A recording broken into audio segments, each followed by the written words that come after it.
It's Wednesday, June 25th, and here's some of the news beyond the headlines.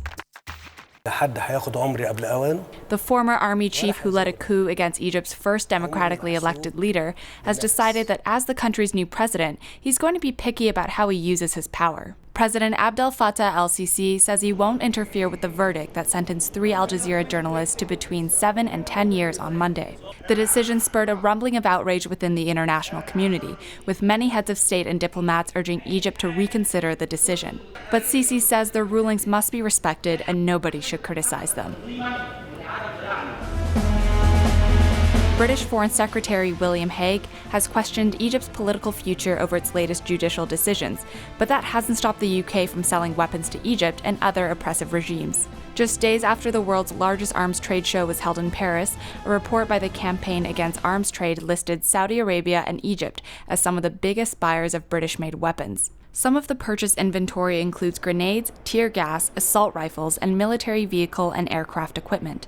The Foreign Office classifies top buyer Saudi Arabia as a, quote, country of concern for a slew of civil and political rights violations. And the British government has widely criticized Egypt for torture and forced disappearances of political prisoners.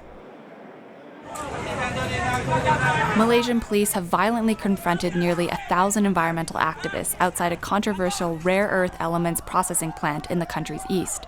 Activists turned up to block the entrance of the Australian-owned Lynas facility over the alleged health hazards posed by the plant's disposal of radioactive waste. 2 protesters were hospitalized after reportedly being beaten by guards. An Australian national is the only activist detained at the protest who has yet to be released. Aid agencies say months of religious violence in the Central African Republic's western regions has forced most Muslims to flee. The UN has cautioned that tit-for-tat attacks by the country's rival Muslim and Christian groups are creating the conditions for genocide. The unrest began in March of last year, when a largely Muslim alliance of rebel groups known as the Seleka overthrew President Francois Bozize. A report released on Tuesday by the International Federation of Human Rights called for restoration of law and order in a country where both sides have been accused of atrocities that have displaced more than 1 million people.